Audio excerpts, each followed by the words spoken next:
오늘 저녁에 날씨가 많이 추워졌는데 은혜 자리에 나오신 여러분 한 분 한 분에게 주님이 예비하신 은혜가 임하시기를 간절히 바랍니다.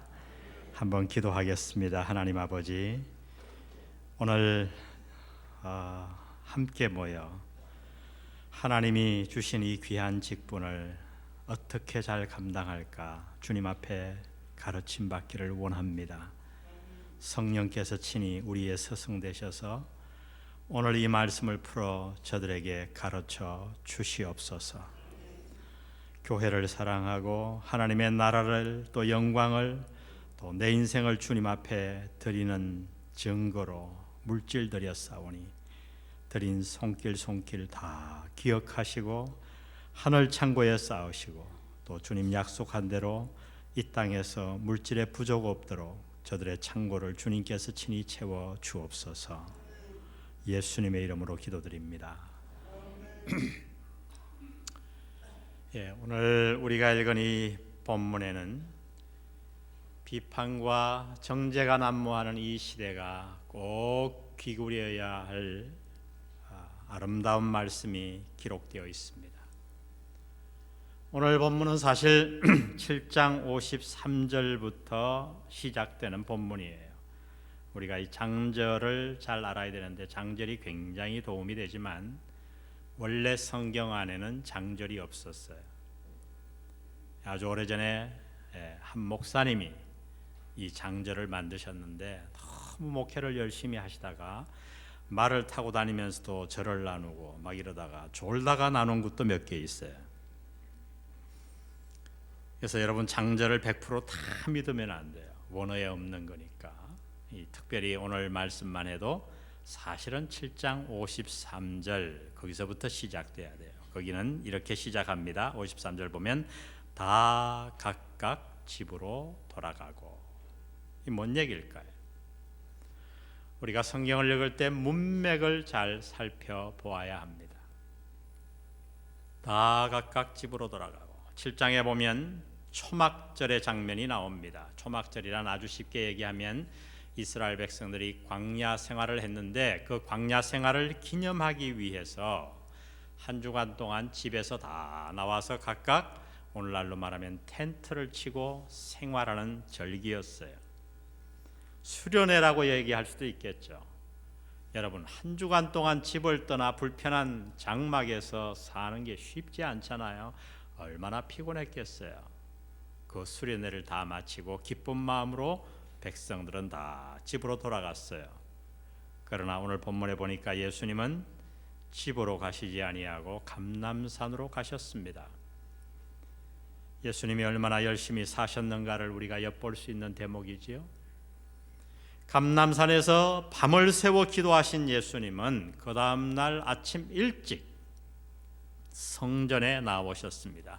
그리고 그곳에서 백성들을 가르치기 시작하셨어요. 아마 감람산에서 넘어온 것으로 보아 성전 가운데 여인의 뜰에서 가르쳤던 것 같아요.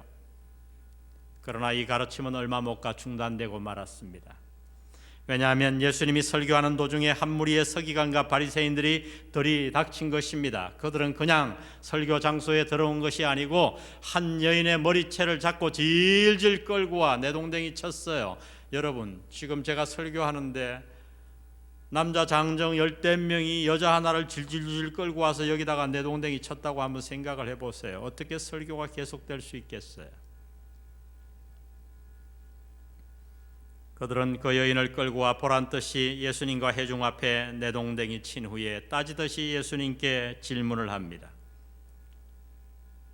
예수님, 이 여인이 간음하다가 현장에서 잡혔습니다. 율법에는 돌로 치라고 명하였는데 당신은 어떻게 말하겠습니까? 요한은 그들의 질문 동기를 6절에 이렇게 밝히고 있습니다. 6절을 보십시오. 저희가 이렇게 말하면 고발할 조건을 얻고자 하여 예수를 시험함이라. 예수님을 고발하기 위해서. 그들이 이른 아침 이렇게 흥분한 채 예수님을 찾아온 이유는 사회 정의 때문이 아니었습니다. 예수님을 공경에 빠뜨리게 함이라고 성경은 분명하게 기록하고 있어요. 여러분, 그래요. 오늘도 얼마나 많은 사람들이 다른 누군가를 공경에 빠뜨리기 위해 자신의 그 귀한 인생을 낭비하는지 몰라요. 저는 그런 인생들 보면 너무 불쌍해요. 남을 돕고 사랑하기에도 바쁜 세상인데 다른 사람을 함정과 공경에 빠뜨리기 위해 애를 쓰는 사람들, 참 어리석은 삶이지요. 그런데 왜 이것이 예수님께 공경이 될까요? 먼저 만일 율법에 의하여 돌로 치라 그러면 예수님은 로마법을 어기게 되는 거예요. 왜냐하면 로마 정부는 자신이 통치하고 있는 유대인들에게 많은 자치권을 줬지만 한 가지는 절대 허락하지 않았어요. 사람을 죽이는 권한을 허락하지 않았어요. 그래서 빌라도가 예수님을 재판하다가 부인이 자꾸 꿈이 사납다고 말렸거든요. 그래서 빌라도가 핑계를 댑니다. 너희가 그를 데려다가 너희 법대로 재판해라. 그랬더니 백성들이 빌라도에게 뭐라고 소리쳤냐 하면 유대인들이 이르되 우리에게는 사람을 죽이는 권한이 없나이다. 그들에게 사람을 죽이는 권한만 있으면 빌라도에게 재판을 부탁도 안 했을 거예요. 더욱이 유대인들이 예수님이 유대인의 왕이 된다는 소문이 지금 막 거짓 소문을 퍼뜨리고 있는 그런 상황에서 만일 예수님이 이 여인을 율법에 따라 돌로 치라 그러면 예수님은 로마법을 무시하는 것이고 맞다, 저 사람이 왕이 되려고 하는구나 하는 의심을 뒤집어 쓰게 되는 거예요. 그러나 만일 돌로 치지 말라고 하면 예수님은 율법을 어기게 되는 것입니다. 그것도 유대인들이 가장 중요하게 생각했던 모세오경에 담긴 율법을 어기게 되는 거예요. 여러분, 율법을 어기고서야 어찌 예수님이 선지자 역할을 할 수 있겠습니까? 이것이야말로 완벽한 함정이 아닐 수 없었어요. 이 서기관과 바리새인들은 상당한 자신감을 갖고 있었던 것 같습니다. 특히 예수님이 자신들의 질문에 금방 대답하지 못하고 땅바닥에 앉아서 무언가를 땅에 쓰시는 것을 보시고는 덕이 만만해서 그들은 예수님을 채근했습니다. 7절에 보니 그들이 묻기를 마지 아니하는지라. 이 원어로 보면 굉장히 채근한 거예요. 계속해서 대답하세요, 대답하세요, 채근한 거예요. 예수님은 그들의 채근에도 불구하고 땅에 앉으셔서 손가락으로 무언가를 쓰셨어요. 자, 예수님이 땅에다가 뭘 쓰셨을까요? 이 학자들의 의견이 분분해요. 어떤 사람은 정죄라고 썼다고 주장합니다. 정죄. 어떤 사람은 아니다, 용서라고 쓰셨다. 어떤 사람은 또 어떤 성경학자는 그들의 죄목 하나하나를 예수님이 쓰고 계셨대요. 근데 여러분, 이거 다 쓸데없는 연구예요. 우리가 예수님이 뭘 썼는지 요한이 밝히지 않는데 무슨 수로 그것을 알겠습니까? 그러나 여러분, 여기에서 우리가 생각해야 할 중요한 문제가 있어요. 그것은 오늘 본문을 기록한 요한이 예수님이 무엇을 쓰셨는지 그 내용은 밝히지 않았지만은 한 가지를 강조하고 있는 거예요. 뭘 강조했는가? 요한은 지금 예수님이 땅에 뭘 썼느냐 내용을 강조한 게 아니고 예수님이 손가락으로 땅에다가 쓰셨다는 그 행위 자체를 강조하고 있어요. 여러분, 그러면 예수님이 땅에다가 무언가를 쓰신 그 행위가 왜 중요합니까? 여러분, 거기에는 매우 중요한 의미가 있어요. 여러분, 이것을 아셔야 오늘 본문이 해석돼요. 출애굽기 31장 18절에 보면 하나님이 시내산에서 모세에게 율법을 주십니다. 제가 번역에 근거해서 번역을 다른 번역판으로 읽어봅니다. 주께서 시내산에서 모세와 이야기를 마치셨을 때 하나님께서 손가락으로 쓰신 두 증거판인 돌판들을 모세에게 주시니라. 히브리어 성경은 분명히 얘기합니다. 하나님이 모세에게 십계명을 주셨는데, 두 돌판을 주셨는데, 그 돌판 위에 십계명을 하나님이 무엇으로 쓰셨는가? 하나님이 손가락으로 쓰셨다고 말합니다. 그러면 하나님은 율법을 몇 번 쓰셨는가? 2번 쓰셨어요. 왜요? 우리가 아는 대로 모세가 십계명을 받아 내려오자 백성들이 그동안을 참지 못하고 금송아지를 만들어 놓고 섬기고 있었어요. 막 춤을 추고 난리굿도 아니었어요. 모세가 언덕에서 그것을 바라보다가 너무 화가 나서 돌판을 던져서 깨버렸습니다. 그리고 모세는 다시 올라가 금식하고 시내산 위에서 하나님은 또다시 2번째 돌판에다가 율법을 써 주셨어요. 그러면 여러분, 오늘 우리가 읽은 이 본문에서 예수님은 손가락으로 땅에다가 몇 번 쓰셨는가? 6절을 보십시오. 예수께서 몸을 굽히사 손가락으로 땅에 쓰시니 그들이 막 채근을 합니다. 그러자 8절 보세요. 다시 몸을 굽혀 손가락으로 땅에 쓰시니, 예수님은 손가락으로 땅에 무언가를 몇 번 쓰셨다고요? 2번 쓰셨어요. 여러분, 왜 예수님은 그들이 그렇게 씩씩거리며 채근하는 그 급박한 상황 속에서도 손가락으로 땅에다가 무언가를 쓰고 계셨을까요? 그것도 2번씩이나. 여러분, 그냥 지나치기에는 너무나도 뚜렷하게 예수님은 지금 자신의 행동을 통해 무엇인가를 저들에게 말씀하고 있는 거예요. 여러분, 그것이 무엇입니까? 예수님이 행동으로 보여주시는 메시지는 바로 이것이었어요. 너희가 지금 율법을 가지고 나에게 따지려고 드느냐? 내가 누군지 아느냐?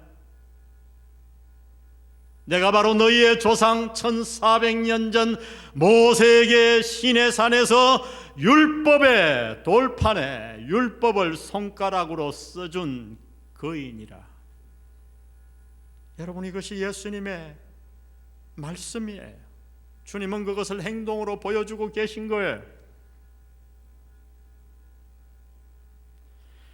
가이사라 빌립보 지방에 이르러 예수님은 제자들에게 이렇게 질문했습니다. 얘들아, 사람들이 나를 누구라 하더냐?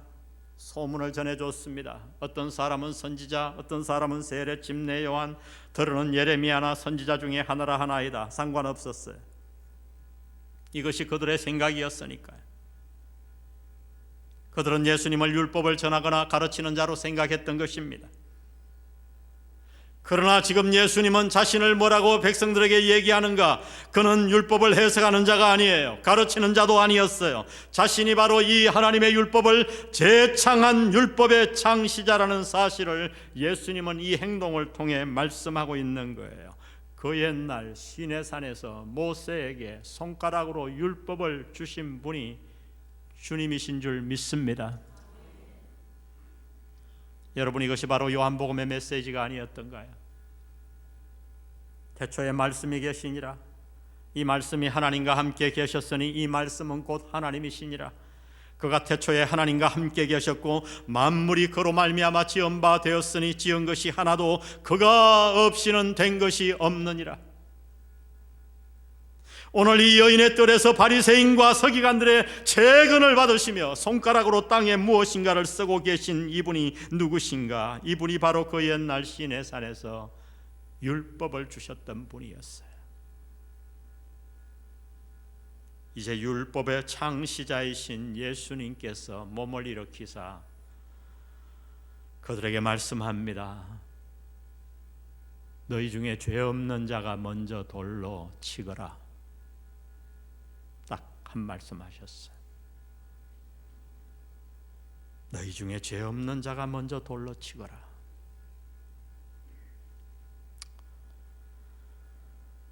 오늘 요한복음에 보니 그들 모두가 양심의 가책을 받아 떠나는데 누구부터 떠나는가? 어른부터 떠나요.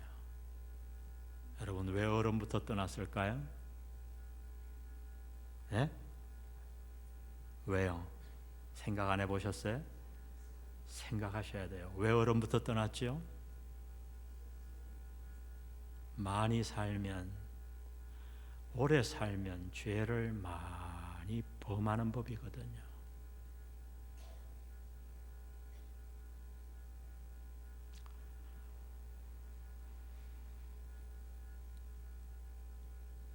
여자여, 너를 고소한 자들이 어디 있느냐? 여자가 대답합니다. 정신이 하나도 없었겠죠.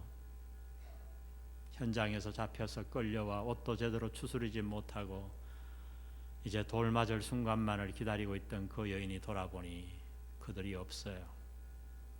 주여, 없나이다. 나도 너를 정죄하지 아니하노니 가서 다시는 죄를 범치 말라. 여러분, 오늘 우리 모두에게 필요한 사랑의 음성인 줄 믿습니다. 얼마나 지금 우리가 사는 이 시대는 정죄가 많고 비판이 난무한지요. 세상은 그렇다 치고 오늘 교회도 똑같아요. 저는 우리 아들이 미국에서 참 좋은 대학을 나왔어요. 우주항공을 전공하고 대학원도 하고. 제가 졸업식 때 처음 갔거든요. 대학원 졸업식 때 갔더니 저보고 그러더라고요. 아빠, 제 졸업식에 처음 오신 거 아세요? 그래서 제가 좀 마음에 부끄러웠는데 또 동정하면 안 되겠다 싶어서, 이놈아, 우리 아버지는 내 졸업식에 한 번도 안 왔다. 갔더니 정말 상을 많이 받고 공부를 정말 잘했더라고요. 근데 이놈이 신학교 들어갔어요. 제가 5년을 말렸는데.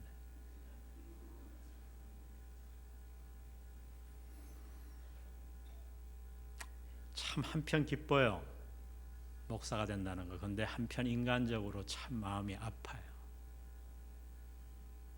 요즘 목회하기가 얼마나 힘든지. 세상도 세상이지만 교회 안에서도 얼마나 비판의 소리가 높은지, 정죄가 얼마나 많은지.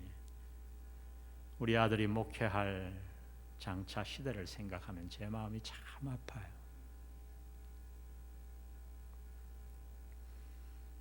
여러분, 어떻게 정죄와 비판의 습관에서 벗어날 수 있을까요? 세상은 그렇다고 치고 우리가 세상 따라가면 안 되잖아요. 아멘. 세상을 거슬러 올라가야죠. 오늘 저는 본문 말씀을 근거해서 몇 가지를 여러분 재직들에게 말씀을 드립니다. 이 말씀을 가슴에 잘 담으시기를 주의 이름으로 부탁드립니다. 먼저, 정죄와 비판의 습관에서 벗어나기 위해서는 다른 사람들의 잘못을 대할 때 우리는 먼저 나를 겸손히 돌아보아야 합니다. 따라합시다. 다른 사람의 잘못을 대할 때 먼저 겸손하게 나를 돌아보자. 아멘.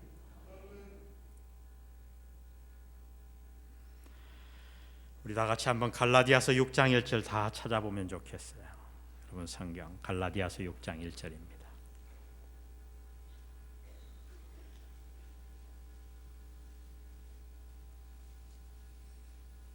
세상에서 가장 아름다운 음악 소리는 이 성경 찾는 소리예요. 근데 여러분, 이거는 짧을수록 좋아요.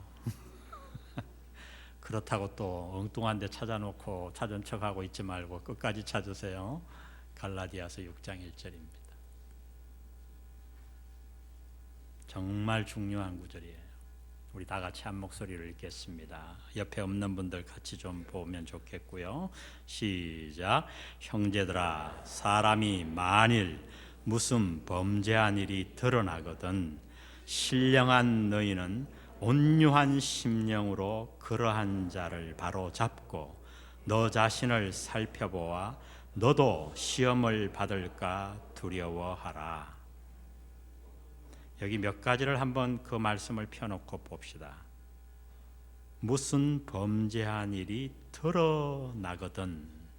이 말은 뭐냐 하면 어떤 형제가 죄를 범한 것이 명명백백하게 사실로 드러나거든. 추측이 아니에요. 짐작이 아니에요. 소문도 아닙니다. 누가 카더라가 절대 아니에요. 명명백백하게 드러나거든. 여러분, 교회는 정말 재직들은 이 말씀을 가슴에 잘 받아야 돼요. 드러나거든. 여러분, 세상 법정에서도 판결이 확정되기 전까지는 죄인이 아니에요. 그런데 교회에서는 재판 절차도 없잖아요. 소문나면 끝나요. 제가 어제 얘기했죠. 다 소문을 하고 전화통 붙잡고 수근수근 얘기하는데 무슨 가면을 쓰고 기도 제목, 이 집사 위에 기도해줘, 그러고 막 소문을 내는 거예요. 차라리 재판정이 열려갖고 공정하게 재판이 딱 교회에서 열릴 수 있으면 훨씬 더 좋을 거예요. 교회는 재판도 필요 없어요. 소문나면 끝나요. 상처받고 다 끝나요. 나중에 아니면 말고. 그걸 누가 보상해요? 다시 말하면 오늘 한국 교회는 사람을 너무 쉽게 단죄합니다. 여러분의 교회를 보세요. 너무 쉽게 단죄해요. 그래서 다 가면을 써요. 내 가면을 벗어 던지지를 못하는 거예요. 뭔 얘기를 좀 하고 고백을 하고 내 마음에 있는 죄를 위해 기도 제목을 좀 내놓고 싶어도 못해요. 왜요? 너무 쉽게 소문 내버리고 너무 쉽게 단죄하니까. 여러분, 이게 교회입니까? 술 친구들은 그렇게 하지 않아요. 차라리 술 한잔 먹고 취해서 내 마음에 있는 어려움, 부부관계 어려운 거 다 술 친구한테 얘기할 수 있어요. 근데 교회 와서는 얘기 못 하잖아요. 왜요? 너무 쉽게 단죄하니까. 그래서 하나님 말씀한 거예요. 형제들아, 사람이 만일 무슨 범죄한 일이 드러나거든, 명명백백하게 사실로 밝혀지거든.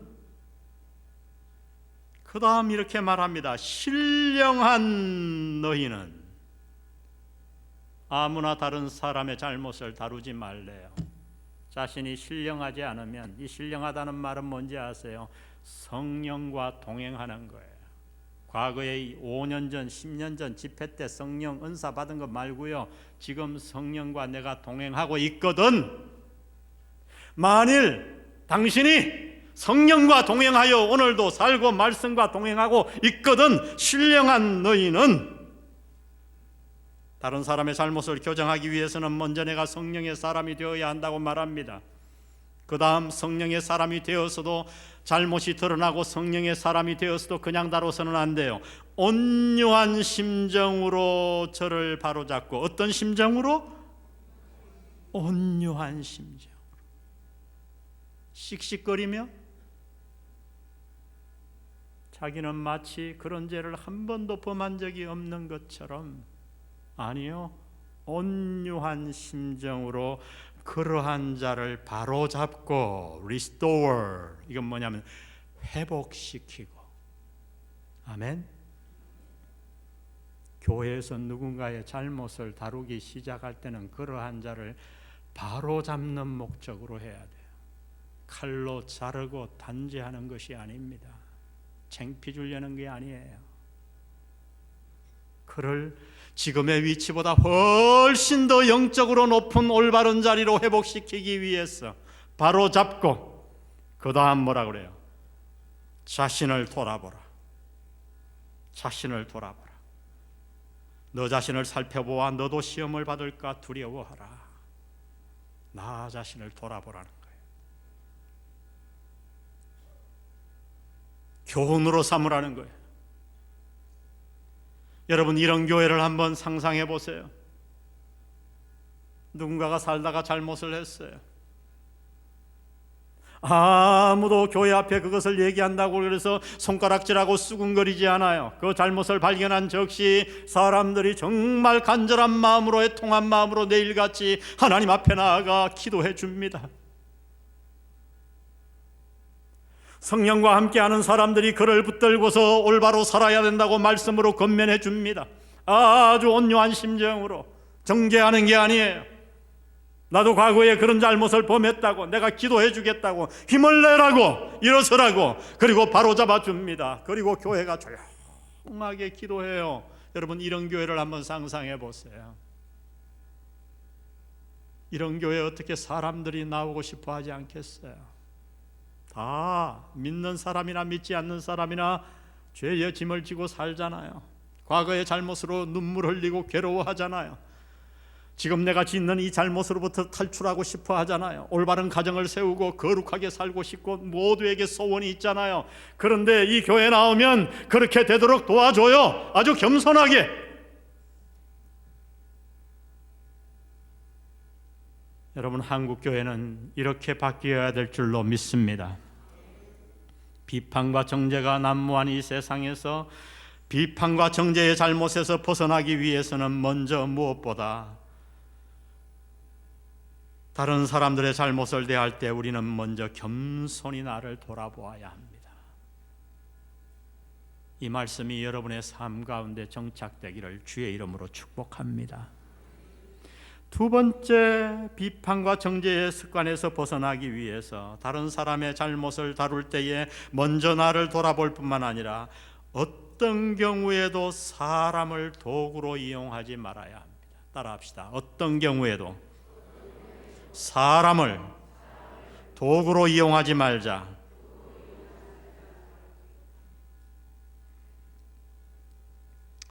서기관과 바리새인들은 이 가늠한 여인을 현장에서 체포했다고 말합니다. 8장 4절 보세요. 예수께 말하되 선생이여, 이 여자가 가늠하다가 현장에서 잡혔나이다. 우리는 그냥 읽고 지나가기 쉽지만은 여러분, 생각을 하며 읽어야 돼요. 성경은 묵상하며. 여러분이 생각하며 이 말씀을 읽는다면 한 가지 질문이 자동적으로 지금 마음에 탁 떠올라야 돼요. 어떤 질문이 떠오르죠? 여자가 현장에서 잡혔어요. 가늠하다가. 뭐 어떤 질문이? 여자가 안 해요. 역시. 남자놈은 어디 갔어? 남자는 어디 갔어요? 생각해 보셨나요? 도망갔나요? 말도 안 되는 소리죠. 길거리에서 키스하다가 잡힌 것도 아니고 둘이 벌거벗고 자다가 잡혔는데 남자들 10명이 둘러싸고 있었는데 어딜 도망가요? 놓아주었나요? 말도 안 되죠. 율법에 의하면 여자만이 아니라 가늠한 남자, 여자 둘 다 돌로 치게 되어 있어요. 가능성은 딱 하나밖에 없어요. 함정을 판 거예요. 왜? 예수님을 공경에 빠뜨리려고 오래전부터 기획을 한 거예요. 아마도 자기들 주위에 있는, 오늘날로 말하면 공동체죠. 교회 공동체였을 거예요. 동네였을 거예요. 오래된 청상 과부를 노렸겠지요. 그리고 그에게 남자를 돈 주고 사서 접근시켰을 겁니다. 아주 외모가 번듯하고 화술이 좋고 그리고 만남을 가진 다음 어느 날 장소와 만남의 시간을 가르쳐주고 덮치게 만든 거지요. 그 새벽에 영문도 모르는 여인은 머리채를 잡혀 질질 끌려 나왔고 돈을 받은 남자는 도망을 보내준 거지요.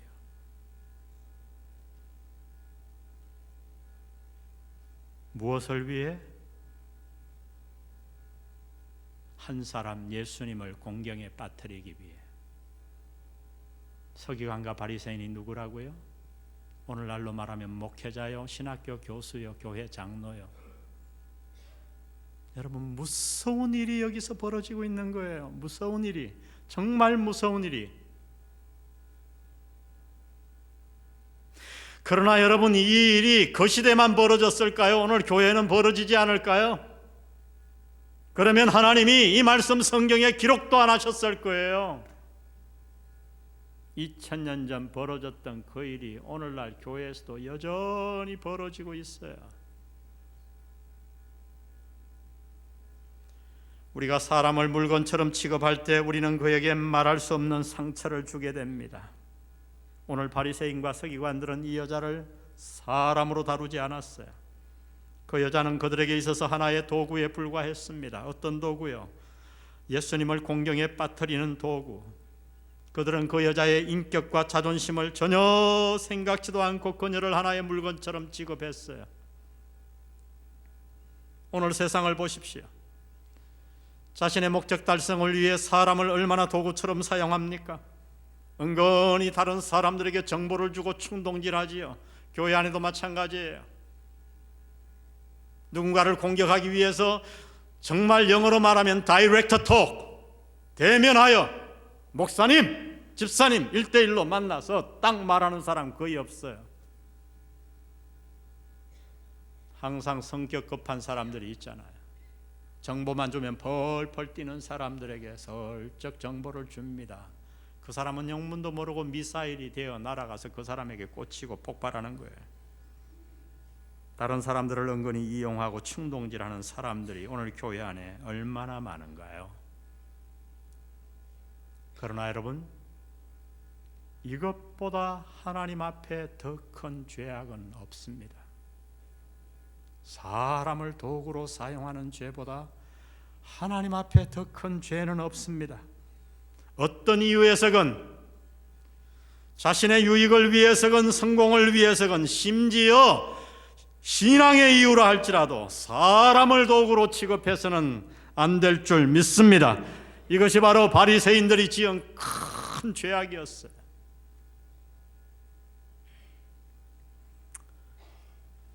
저희 이웃교회에 제자훈련 잘하는 아주 성실한 목사님 계셨어요. 모두에게 존경받고 교회가 한 300~400명 아주 탄탄했어요.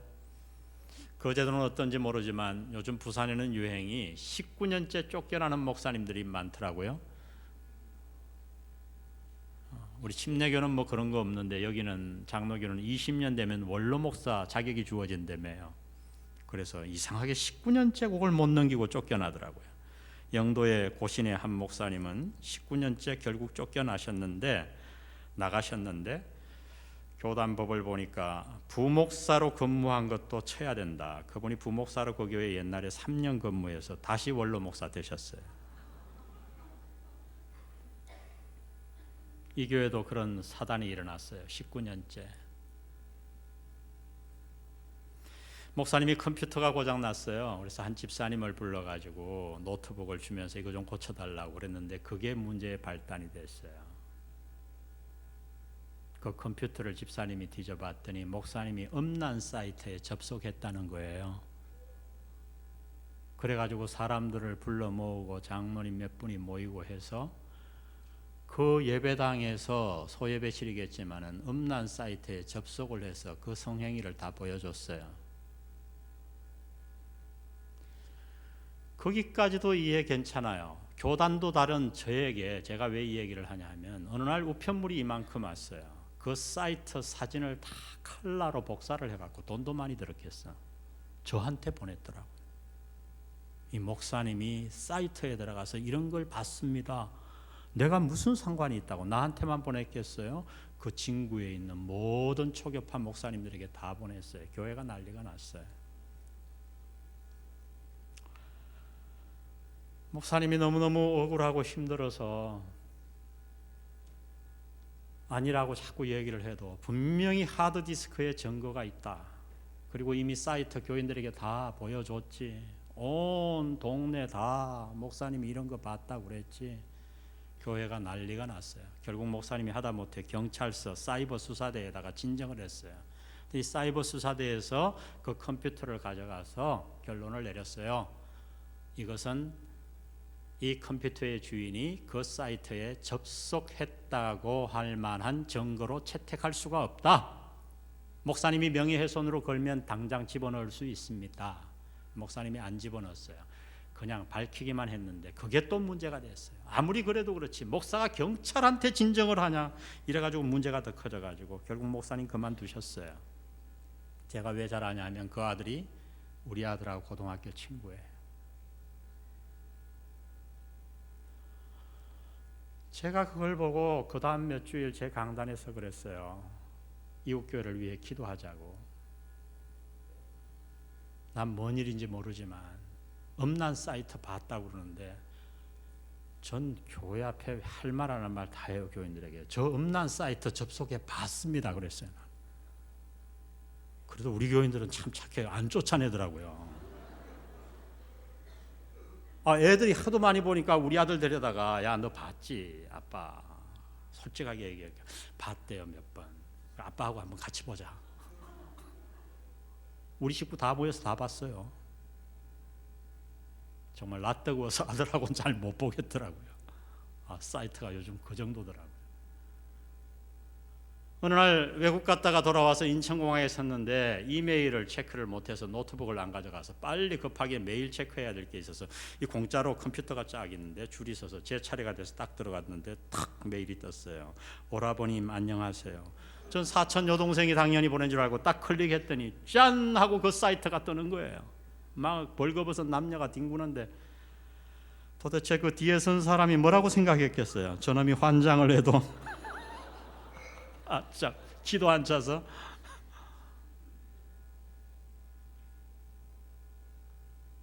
여러분 이 일이 꼭 이렇게 풀려야 됩니까? 전 너무 마음 아팠어요. 6개월 후에 그 목사님 만났더니 15kg가 줄어있더라고요. 바싹 말라서. 결론을 말씀드리면 그 목사님은 끝까지 믿어주는 교인들이 그래도 있어서 나와서 개척하셔서 지금 자그마한 교회 건물 구입하시고 목회하시고요. 그 교회 원교회는 목사가 와서 몇 번이나 바뀌었는지 교회가 풍지박산 나고 말았어요. 좋은 교회 하나 풍지박산 나고 말았어요.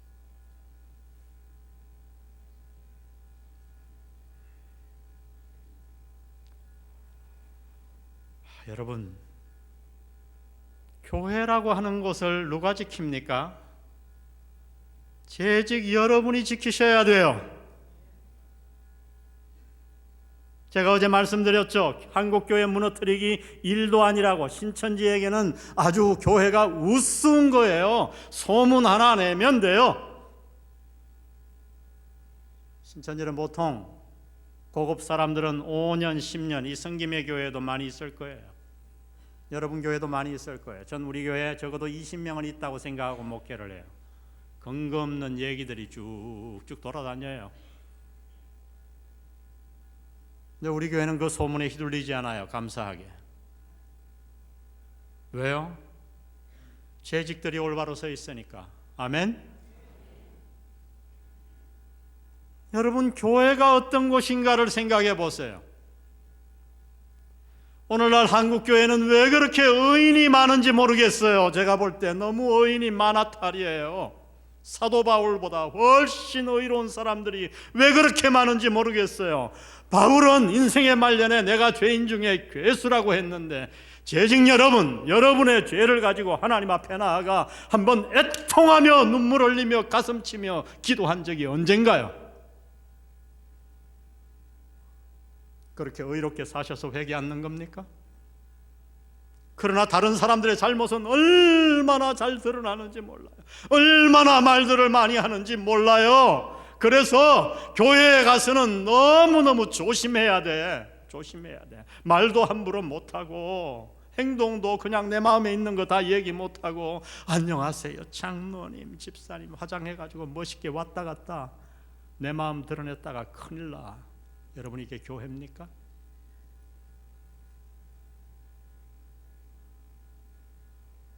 여러분이 여러분의 교회를 지키시기를 주의 이름으로 축복합니다. 오늘 결심하세요. 내 평생 지금까지 어떻게 살아왔든지 상관없지만 앞으로 나는 절대로 사람을 도구로 이용하지 않으리라. 아멘.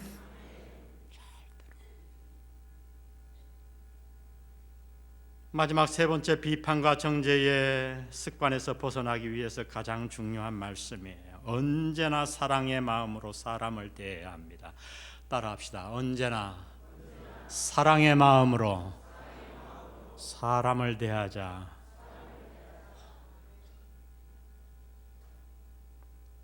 예수님 말씀합니다. 나도 너를 정죄하지 아니하노니. 무슨 뜻인가요? 예수님이 간음을 허용한 겁니까? 간통죄를 허용한 거예요?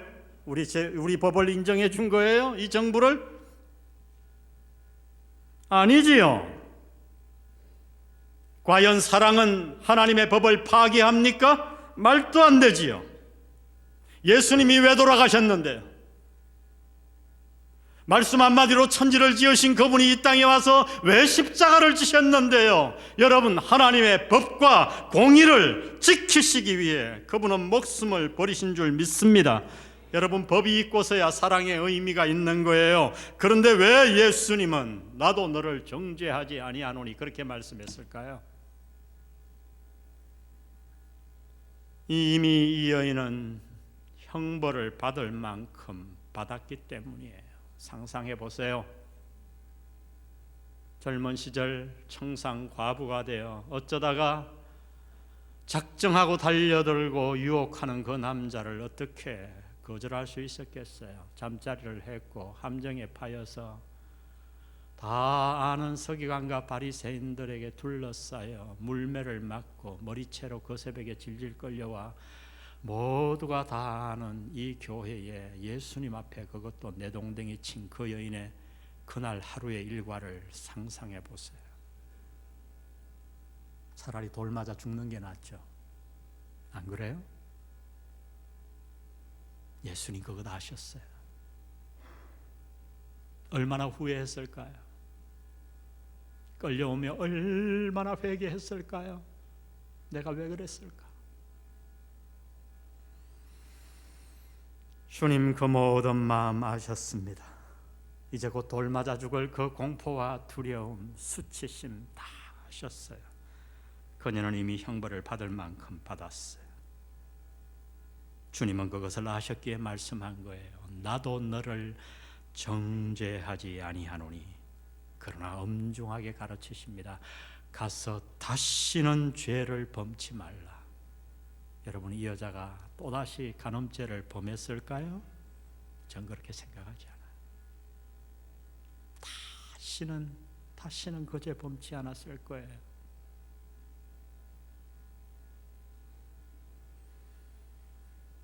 비판과 정죄가 난무하는 세상이에요. 자신의 목적을 이루기 위해 사람을 도구처럼 이용하는 세상이에요. 여러분, 이러한 때 오늘 주님이 주신 이 말씀이 얼마나 귀한가요? 나도 너를 정죄하지 아니하노니. 오늘 홀로 이 세상에서 홀로 정죄할 수 있는 권한을 가지신 분의 말씀입니다. 가서 다시는 죄를 범치 말라. 여러분, 오늘 우리 교회와 가정에 진정한 은혜와 용서가 있었으면 좋겠습니다. 오늘 우리에게 이러한 사랑과 경건이 있었으면 좋겠어요.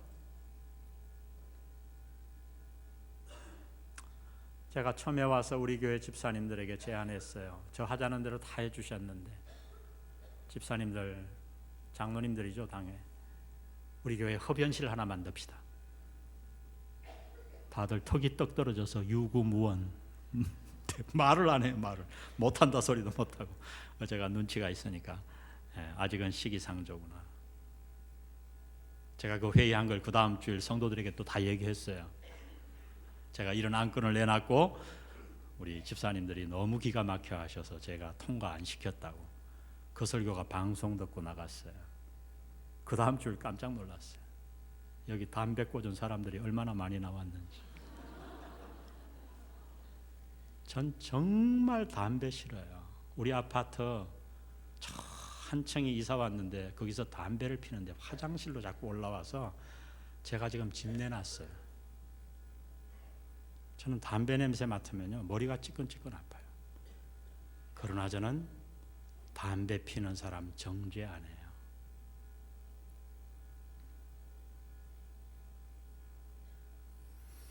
여러분, 저 유명한 스펄전이 골초였던 거 아십니까?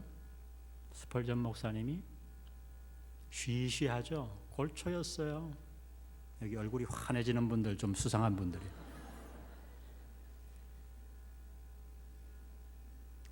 담배가 얼마나 해로운지 의학적으로 밝혀졌으니까 우리가 안 피워야죠. 그러나 여러분, 담배 피는 사람이 죄인입니까? 생각해 보세요. 깊이 생각해야 돼요. 어느 날 제가 차를 타고 가는데 우리 아들이 저기 나쁜 놈이 있대요. 막 영어로 막 나쁜 놈. 나쁜 놈이 어디 있니? 그랬더니 담배 피는 사람 가르쳐. 아이 큰일 났구나. 여러분, 오늘 교회는 너무 사람을 쉽게 단죄해요. 제가 그때부터 가정교육을 완전히 바꿨어요. 여러분, 엄격한 하나님의 법은 내게 적용시키는 거예요. 남이 아닌 줄 믿습니다. 그렇게 되면 그 가정은 망해요. 그 교회는 망해요. 나는 하나님 앞에 올바로 살지만 내가 죄인의 괴수라는 사실을 깨닫고 하나님이 하실 거죠. 나는 넓혀야 돼요. 아멘. 여러분, 한국 교회가 최초로 갈라진 게 야사책을 보면 뭐 때문에 갈라진지 아세요? 놀라운 일 때문에 교회가 갈라졌어요. 의자 때문에. 뭔 얘기인지 아세요? 옛날 제 어릴 때는 다 어디서 예배드렸어요? 마룻바닥에서. 근데 어느 날 한 사람이 얘기했어요. 우리 의자 놓고 예배드리자. 말도 안 된다. 불경건이다. 난리를 쳐갖고 교회가 깨졌어요. 여러분, 요즘 교회 안에서 문제 있는 교회들 자세히 관찰해 보세요. 하나님의 말씀 때문에, 교리 때문에 싸우는 교회 본 적 있나요? 저는 못 봤어요. 아무것도 아닌 일. 자기의 이권과 명예와 자존심 때문에 사람들을 충동질하고 영문도 모르는 사람들이 부화내동해서 재직까지도 덜썩덜썩 간사한 유혹에 빠져서 파도처럼 흔들려서 교회가 깨집니다. 여러분, 교회는 천국이어야 돼요. 아멘. 죄인들이 와서 나 바람 폈다고 얘기할 수 있어야 돼요. 집사님, 나 바람 폈어. 나 좀 위해 기도해줘. 그 여자하고 너무 지금 이 관계가 안 끊어져. 이런 얘기를 할 수 있어야 된다니까요. 교회 앞에 다는 아니라고 하더라도 몇 명의 공동체에게는 내가 이 얘기를 해도 나를 정죄 안 하고 이들은 나를 받아주고, 아멘, 기도해주고 도와주고. 여러분, 이게 교회인 줄 믿습니다. 어떻게 작은 하나의 잘못을 이만하게 부풀려서 세상도 안 하는 일을, 술 먹는 사람도 안 하는 일을 그냥 잘라버리니까 교회 다니기가 겁나요. 그런 의로운 교회 만들지 마세요.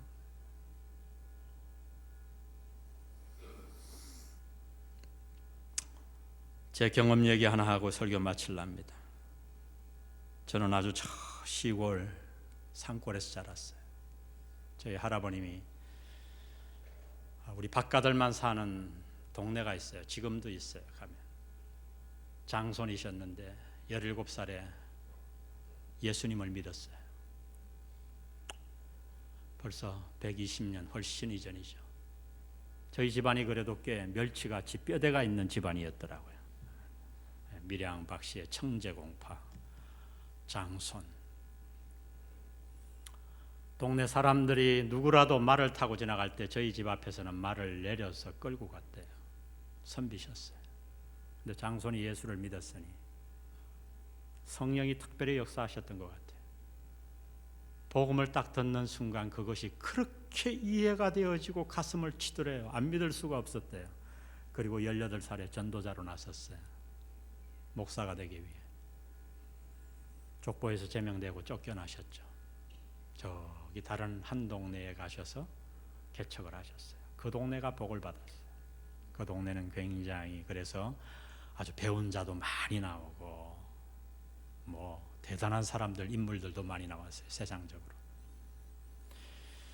거기서 우리 할아버님이 목회하셨고 말씀드린 대로 저희 아버님만 목사가 아니고 다 우리 가족은 목회자였는데 어느 날 제가 일어나니까 온 동네가 난리가 났어요. 어릴 때. 그 막 새벽에 눈을 부비고 하도 동네가 시끄러워서 옷을 걸치고 뛰어나가 봤더니 한 여자를 놓고 동네 사람들이 몽둥이 찜질을 하고 있었어요. 맞는 분도 교회 집사님, 여집사님이셨고 때리는 분도 교회 다니는 분이셨어요. 그분들이었어요. 다 아는 분들. 전 영문도 모르지만 너무 가슴이 아팠어요. 어릴 때 무섭기도 했지만 무슨 잘못을 했는지 모르겠지만 일을 꼭 저렇게 풀어야 되나? 제가 어릴 때 굉장히 생각이 깊었던 것 같아요. 가슴이 확. 그 여집사님은 시집 와서 3개월 만에 과부가 되신 분이셨어요. 거기도 한 성씨를 가지고 사는 동네였는데 어쩌다가 유부남과 관계를 가지게 된 것 같아요.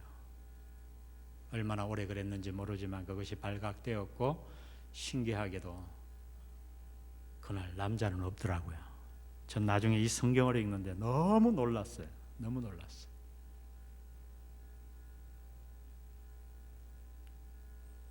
주홍 글씨를 달고 거의 온 동네가 다 교인이었으니까요.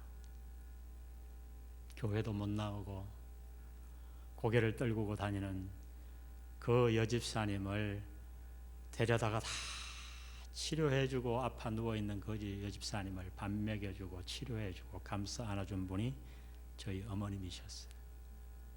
모두가 손가락질하는데 저희 어머님이 미음을 써서 먹이고 일어나게 하고. 저희 어머님은 좀 일찍 돌아가셨어요. 간암으로 62에. 얼마 전에 시골에서 소포가 왔어요. 50년이 지난 그 세월 소포가 왔어요. 쌀이더라고요. 하늘 열어보니까 삐뚤삐뚤한 연필로 글씨로 편지 하나가 써 있었어요. 박 목사님, 제가 직접 농사지은 악기바리 쌀입니다. 그 다음에 이렇게 써놨어요. 요즘 따라 박 목사님 어머님이 참 그립습니다.